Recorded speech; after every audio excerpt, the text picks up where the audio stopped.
ಲೋಕಸಭಾ ರಣಕಣಕ್ಕೆ ಕಾಂಗ್ರೆಸ್ನಿಂದ ಭರ್ಜರಿ ತಯಾರಿಯನ್ನ ಮಾಡಿಕೊಳ್ಳಲಾಗ್ತಾ ಇದೆ.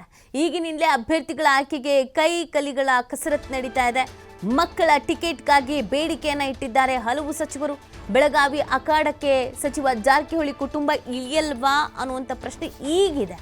ಪುತ್ರಿ ಪ್ರಿಯಾಂಕಾ, ಪುತ್ರ ರಾಹುಲ್ ಸ್ಪರ್ಧೆಯನ್ನ ತಳ್ಳಿ ಹಾಕಿದ್ದಾರೆ ಸಚಿವರು. ಬೆಳಗಾವಿ ಚಿಕ್ಕೋಡಿ ಕ್ಷೇತ್ರಗಳ ಲೋಕ ಆಕಾಂಕ್ಷಿಗಳ ಪಟ್ಟಿ ಸಲ್ಲಿಕೆ ಆಗಿದೆ. ಇನ್ನೂ ಕುತೂಹಲ ಕೆರಳಿಸ್ತಾ ಇದೆ ಸಚಿವೆ ಲಕ್ಷ್ಮೀ ಹೆಬ್ಬಾಳ್ಕರ್ ಕುಟುಂಬದ ನಡೆ. ಮೃಣಾಲ್ ಹೆಬ್ಬಾಳ್ಕರ್ಗೆ ಟಿಕೆಟ್ ಕೊಡುವಂತೆ ಬೆಂಬಲಿಗರು ಒತ್ತಾಯಿಸ್ತಾ ಇದ್ದಾರೆ. ಗೆಲ್ಲೋ ಅಭ್ಯರ್ಥಿಗೆ ಟಿಕೆಟ್ ಕೊಡ್ತೀವಿ ಅಂತ ಸತೀಶ್ ಜಾರಕಿಹೊಳಿ ಹೇಳ್ತಾ ಇದ್ದಾರೆ. ಈ ಬೆಳಗಾವಿಯಲ್ಲಿ ಈ ರಾಜಕಾರಣ ಅನ್ನೋದು, ರಾಜಕೀಯ ಅಂತ ಅನ್ನೋದು ನಿರಂತರವಾಗಿ ನಡೀತಾನೆ ಇದೆ. ಸ್ವಪಕ್ಷದವ್ರ ಜೊತೆಗೂ ರಾಜಕೀಯ ಆಗ್ತಾ ಇದೆ, ವಿಪಕ್ಷದವ್ರ ಜೊತೆಗೂ ರಾಜಕೀಯ ಆಗ್ತಾ ಇದೆ. ಈಗ ಲೋಕಸಭಾ ಚುನಾವಣೆಗೆ ಸಂಬಂಧಪಟ್ಟಂತೆ ಒಂದೊಂದು ಉಸ್ತುವಾರಿಯನ್ನು ನೇಮಕ ಮಾಡಿ, ನೋಡ್ರಪ್ಪ ನಿಮ್ಮ ಕ್ಷೇತ್ರದಲ್ಲಿ ಯಾರೆಲ್ಲ ಅಭ್ಯರ್ಥಿಗಳಿದ್ದಾರೆ, ಯಾರೆಲ್ಲ ಆಕಾಂಕ್ಷಿತರಿದ್ದಾರೆ, ಯಾರ ಪರವಾಗಿ ಜನರ ಅಲೆ ಇದೆ, ಕಾರ್ಯಕರ್ತರು ಏನು ಹೇಳ್ತಾರೆ ಅದರ ಒಂದು ಪಟ್ಟಿ ಸಲ್ಲಿಕೆ ಮಾಡಿ ಅದನ್ನು ನಾವು ಫೈನಲ್ ಮಾಡ್ತೀವಿ ಅಂತ ಹೈಕಮಾಂಡ್ನ ನಾಯಕರು ಹೇಳಿದರು. ಅದರಂತೆ ಸತೀಶ್ ಜಾರಕಿಹೊಳಿ ಅವರ ಕುಟುಂಬದವರೂ ಕೂಡ ಇದ್ದಾರೆ, ಲಕ್ಷ್ಮೀ ಹೆಬ್ಬಾಳ್ಕರ್ ಕುಟುಂಬದವರೂ ಕೂಡ ಇದ್ದಾರೆ, ಇನ್ನುಳಿದಂತೆ ಬೇರೆಯವರು ಇದ್ದಾರೆ ಅನ್ನುವಂಥ ಲೆಕ್ಕಾಚಾರ ಇತ್ತು. ಹಾಗಿದ್ರೆ ಈ ಬಾರಿ ಸತೀಶ್ ಜಾರಕಿಹೊಳಿ ವರ್ಸಸ್ ಲಕ್ಷ್ಮೀ ಹೆಬ್ಬಾಳ್ಕರ್ ಅಂತ ಆಗ್ಬಿಡುತ್ತಾ? ಅವ್ರವ್ರ ಕುಟುಂಬದವ್ರಿಗೆ ಟಿಕೆಟ್ ಕೊಡ್ಸಕ್ಕೆ ಅವ್ರವರೇ ಫೈಟ್ ಮಾಡಿಬಿಡ್ತಾರಾ? ಈ ಎಲ್ಲ ಪ್ರಶ್ನೆಗಳ ನಡುವೆ ಸತೀಶ್ ಜಾರಕಿಹೊಳಿ ಅವರು ಒಂದು ಹೆಜ್ಜೆ ಹಿಂದೆ ಇಟ್ಟಂಗೆ ಕಾಣ್ತಾ ಇದೆ. ನಮ್ಮ ಕುಟುಂಬದವ್ರಿಗೆ ಯಾರಿಗೂ ಟಿಕೆಟ್ ಬೇಡ ಅಂತ ನಿರ್ಧರಿಸ್ದಂಗೆ ಕಾಣ್ತಾ ಇದೆ. ಆದರೆ ಲಕ್ಷ್ಮೀ ಹೆಬ್ಬಾಳ್ಕರ್ ಅವರ ಪುತ್ರ ಮೃಣಾಲ್ ಅವರ ವಿಚಾರಕ್ಕೆ ಸಂಬಂಧಪಟ್ಟಂತೆ ಇವ್ರಿಗೆ ಟಿಕೆಟ್ ಕೊಡಬೇಕು ಅಂತ ಬೆಂಬಲಿಗರು ಹೇಳ್ತಾ ಇದ್ದಾರೆ. ಆದರೆ ಅದಕ್ಕೆ ಸತೀಶ್ ಜಾರಕಿಹೊಳಿ ಅವರು ಏನು ರಿಯಾಕ್ಟ್ ಮಾಡ್ತಾರೆ? ಯಾಕಂದರೆ ಆ ಭಾಗದಲ್ಲಿ ಇಬ್ಬರೂ ಪ್ರಭಾವಿ ನಾಯಕರೇ. ಈಗ ಲಕ್ಷ್ಮೀ ಹೆಬ್ಬಾಳ್ಕರ್ ಅವರು ಕೂಡ ಪ್ರಭಾವಿ ನಾಯಕಿನೇ, ಸತೀಶ್ ಜಾರಕಿಹೊಳಿ ಅವರು ಕೂಡ ಪ್ರಭಾವಿ ನಾಯಕರೇ. ಹಾಗಾಗಿ ಏನೆಲ್ಲ ಇವರ ನಡುವೆ ಆಲ್ರೆಡಿ ವೈಮನಸ್ಸಿದೆ ಅನ್ನೋದು ಗೊತ್ತಿರುವಂಥ ವಿಚಾರ. ಇದಕ್ಕೆ ಯಾವ ರೀತಿಯಾಗಿ ಇಬ್ಬರು ನಾಯಕರು ರಿಯಾಕ್ಟ್ ಮಾಡ್ತಾರೆ? ಹೈಕಮಾಂಡ್ ನಾಯಕರು ಇದಕ್ಕೆ ಒಪ್ಕೊಳ್ತಾರಾ, ಓಕೆ ಅಂತ ಹೇಳ್ತಾರಾ? ಯಾರಿಗೆ ಇಲ್ಲಿ ಕೈ ಹಿಡಿತಾರೆ, ಯಾರಿಗೆ ಇಲ್ಲಿ ಕೈ ಕೊಡ್ತಾರೆ, ಇದೆಲ್ಲವೂ ಕೂಡ ಕುತೂಹಲಕ್ಕೆ ಕಾರಣವಾಗ್ತಾ ಇದೆ. ಪಕ್ಷದಲ್ಲಿ ನಿಷ್ಠಾವಂತ ಕಾರ್ಯಕರ್ತರಿದ್ದಾರೆ, ಈ ಹಿಂದೆಯಿಂದ ದುಡಿದವರು ಇದ್ದಾರೆ. ತಮ್ಮ ಕುಟುಂಬದವರಿಗೆ ಟಿಕೆಟ್ ಕೊಡಿಸೋದಕ್ಕೆ ನಾಯಕರುಗಳು ಒದ್ದಾಡ್ತಾ ಇದ್ರೆ ಹೆಂಗೆ? ಅವ್ರಿಗೂ ಟಿಕೆಟ್ ಕೊಡಬೇಕು ಅನ್ನೋದು ಇನ್ನೊಂದು ಕಡೆಯಲ್ಲಿ ವಾದ ಇದೆ. ಸೊ ಫೈನಲಿ ಏನು ನಿರ್ಧಾರ ಕೈಗೊಳ್ಳಲಾಗುತ್ತೆ, ಯಾರಿಗೆ ಮಣೆ ಹಾಕ್ತಾರೆ ಅನ್ನೋದ್ರ ಮೇಲೆ ಎಲ್ಲವೂ ನಿಂತಿದೆ.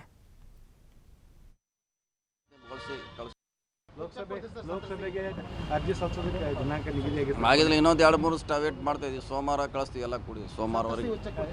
ಕುಟುಂಬದಿಂದ ಯಾರು ಸ್ಪರ್ಧೆ ಮಾಡ್ತಾರೆ? ಕುಟುಂಬದಿಂದ ಯಾರಾದರೂ ಇಲ್ಲ ಕೊಟ್ಟಿದ್ದಾರೆ. ಈಗಾಗಲೇ ಅರ್ಜಿ ಬರ್ತಾ ಇದೆ 2 ಅಧ್ಯಕ್ಷ ಕಡೆ. ಸೋಮವಾರ ದಿವಸ ಅಂತಿಮಗೊಳಿಸಿ ಕಳಿಸಿ ವ್ಯವಸ್ಥೆ ಮಾಡ್ತೀವಿ. ಗೆಲ್ಲೋ ಅಭ್ಯರ್ಥಿಗೂ ಆದೇಶ ಬರ್ತದೆ. ಗೆಲ್ಲೋದು ಹೇಳಿದಿಲ್ಲ, ಗೆಲ್ಲೋದು ಮಾತ್ರ. ಲೋಕಸಭೆಗೆ ಈ ಬಗ್ಗೆ ಮತ್ತಷ್ಟು ಮಾಹಿತಿಯನ್ನು ನೀಡ್ತಾರೆ ನಮ್ಮ ಪ್ರತಿನಿಧಿ ಶ್ರೀಧರ್. ಈ ಲೋಕಸಭಾ ಚುನಾವಣೆ ಅನ್ನುವಂತಹ ವಿಚಾರ ಬಂದಾಗ್ಲೇನೆ ಹಾಗಿದ್ರೆ ಬೆಳಗಾವಿ ರಾಜಕಾರಣ ಏನಾಗುತ್ತೆ, ಬೆಳಗಾವಿಯಲ್ಲಿ ಏನೆಲ್ಲ ಬೆಳವಣಿಗೆ ಆಗುತ್ತೆ ಅನ್ನೋ ಕುತೂಹಲ ಇತ್ತು. ಕಾರಣ ಘಟಾನುಘಟಿ ನಾಯಕರು ಲಕ್ಷ್ಮೀ ಹೆಬ್ಬಾಳ್ಕರ್ ಒಂದು ಕಡೆಯಲ್ಲಿ, ಸತೀಶ್ ಜಾರಕಿಹೊಳಿ ಅವರು ಒಂದು ಕಡೆಯಲ್ಲಿ, ಅವ್ರ ಕುಟುಂಬದವರೇ ಚುನಾವಣೆಗೆ ನಿಲ್ಲಬಹುದು, ಸ್ಪರ್ಧಿಸಬಹುದು ಅನ್ನುವಂಥ ವಿಚಾರ ಇತ್ತು.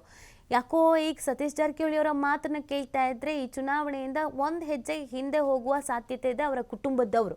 ಸೊ ಏನೆಲ್ಲ ಬೆಳವಣಿಗೆ ಆಗ್ತಾ ಇದೆ, ಯಾರ ಹೆಸರು ಜೋರಾಗಿ ಕೇಳಿ ಬರ್ತಾ ಇದೆ, ಯಾರಿಗೆ ಮಣೆ ಹಾಕಬಹುದು?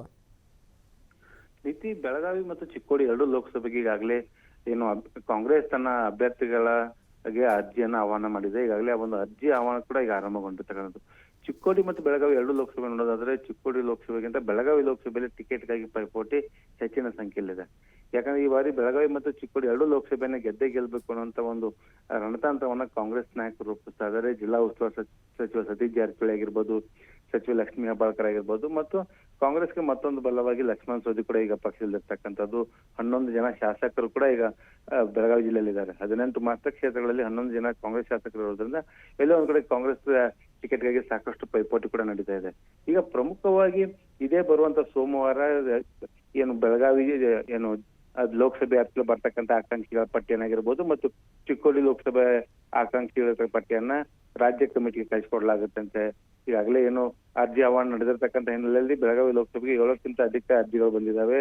ಇನ್ನು ಚಿಕ್ಕೋಡಿ ಲೋಕಸಭೆಗೆ ಒಂದೊಂದೇ ಅರ್ಜಿಗಳು ಈಗ ಸಲ್ಲಿಕೆ ಆಗ್ತಾ ಇದ್ದಾವೆ. ಇಲ್ಲಿ ಪ್ರಮುಖವಾಗಿ 2 ವಿಚಾರಗಳಿದ್ದು. ಒಂದು, ಸತೀಶ್ ಜಾರಕಿಹೊಳಿ ಅವರ ಕುಟುಂಬದ ಕುಡಿಗಳು ಚುನಾವಣೆ ಸ್ಪರ್ಧೆ ಮಾಡ್ತಾರ ಅನ್ನೋಂಥ ವಿಚಾರ. ಯಾಕಂದ್ರೆ ಈ ಹಿಂದೆ ಕೂಡ ಸತೀಶ್ ಜಾರಕಿಹೊಳಿ ಕೇಳಿದ ಸಂದರ್ಭದಲ್ಲಿ ನೋಡೋಣ, ಚುನಾವಣೆ ಬಂದಾಗ ಅನ್ನುವಂತ ಮಾತನ್ನ ಸತೀಶ್ ಜಾರಕಿಹೊಳಿ ಹೇಳ್ತಾ ಇದ್ರು. ನಿನ್ನೆ ಅಷ್ಟೇ ಸತೀಶ್ ಜಾರಕಿಹೊಳಿ ಮಾತನಾಡುವಂತ ಸಂದರ್ಭದಲ್ಲಿ ನಮ್ಮ ಕುಟುಂಬದಲ್ಲಿ ಯಾರು ಸ್ಪರ್ಧಿಸಲ್ಲ ಅನ್ನುವಂತ ಮಾತನ್ನ ಹೇಳಿದ್ದಾರೆ. ಅಂದ್ರೆ ಏನು ಸತೀಶ್ ಜಾರಕಿಹೊಳಿ ಪುತ್ರಿ ಪ್ರಿಯಾಂಕಾ ಜಾರಕಿಹೊಳಿ ಅಥವಾ ರಾಹುಲ್ ಜಾರಕಿಹೊಳಿ ಇಬ್ಬರಲ್ಲಿ ಯಾರಾದ್ರೂ ಒಬ್ಬರು ಸ್ಪರ್ಧೆ ಮಾಡ್ತಾರೆ ಅನ್ನುವಂತ ಒಂದು ಚರ್ಚೆಗಳಿತ್ತು. ಆ ಚರ್ಚೆಗಳಿಗೆ ಎಲ್ಲೋ ಒಂದ್ ಕಡೆ ಈಗ ಫುಲ್ ಸ್ಟಾಪ್ ಹಾಕುವಂತ ಕೆಲಸನ ಸತೀಶ್ ಜಾರಕಿಹೊಳಿ ತಕ್ಷಣಕ್ಕೆ ಮಾಡಿದ್ದಾರೆ.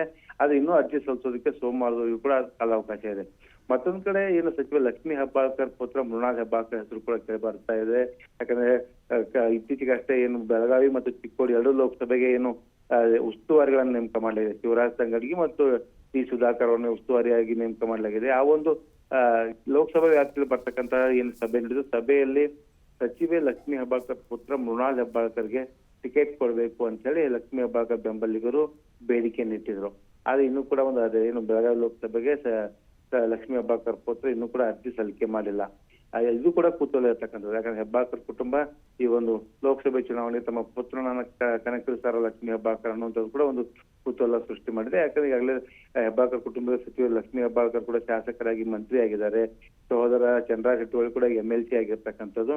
ಹಾಗಾಗಿ ಪುತ್ರನಿಗೆ ಒಂದು ರಾಜಕೀಯ ಭವಿಷ್ಯ ಕಲ್ಪಿಸಿಕೊಡೋದಕ್ಕೆ ಏನಾದ್ರು ತಂತ್ರಗಾರಿಕೆ ರೂಪಿಸ್ತಾ ಇದ್ದಾರೆ ಅನ್ನೋದು ಕೂಡ ಕುತೂಹಲವನ್ನು ನಡೀತಾ ಇದ್ರೆ. ಮತ್ತೊಂದ್ ಕಡೆ ಚಿಕ್ಕೋಡಿ ಲೋಕಸಭೆಯಲ್ಲಿ ಏನು ಲಕ್ಷ್ಮಣ್ ಸವದಿ ಅವರ ಪುತ್ರ ಚಿದಾನಂದ್ ಸವದಿ ಸ್ಪರ್ಧೆ ಮಾಡ್ತಾರೆ ಅನ್ನೋದು ಚರ್ಚೆಗಳು ನಡೀತಾ ಇದಾವೆ. ಅದು ಎಲ್ಲಿ ಕೂಡ ಲಕ್ಷ್ಮಣ್ ಸವದಿ ಬಗ್ಗೆ ಎಲ್ಲಿ ಕೂಡ ಈ ವಿಚಾರವನ್ನು ಪ್ರಸ್ತಾಪ ಮಾಡಿಲ್ಲ. ಹೀಗಾಗಿ ಈ ಒಂದು ಬೆಳಗಾವಿ ಚಿಕ್ಕೋಡಿ ಲೋಕಸಭೆ ಟಿಕೆಟ್ ಯಾರಿಗೆ ಸಿಗುತ್ತೆ, ಯಾರೆಲ್ಲ ಅರ್ಜಿ ಸಲ್ಲಿಸ್ತಾರೆ ಅನ್ನೋದು ಕೂಡ ಸೋಮವಾರ ಸ್ಪಷ್ಟವಾಗಿ ಗೊತ್ತಾಗುತ್ತೆ ಅಂತ ಹೇಳ್ಬೋದು. ಒಂದ್ ವೇಳೆ ಅರ್ಜಿ ಸಲ್ಲಿಕೆ ಆದ್ರೂ ಕೂಡ ಏನಾದ್ರು ಅಚ್ಚರಿಯ ಹೆಸರುಗಳು ಕೊನೆ ಕ್ಷಣದಲ್ಲಿ ಏನಾದ್ರು ಘೋಷಣೆ ಆಗುತ್ತಾ ಅನ್ನೋಂಥ ಕೂಡ ಆತಂಕ ಚಿಕ್ಕೋಡಿ ಮತ್ತು ಬೆಳಗಾವಿ ಲೋಕಸಭೆ ಆಕಾಂಕ್ಷಿಗಳು ಕೂಡ ಉಂಟು ಮಾಡಿದೆ ನೀತಿ. ಓಕೆ, ಧನ್ಯವಾದ ಶ್ರೀಧರ್ ತಮ್ಮ ಡೀಟೇಲ್ಸ್ಗಾಗಿ.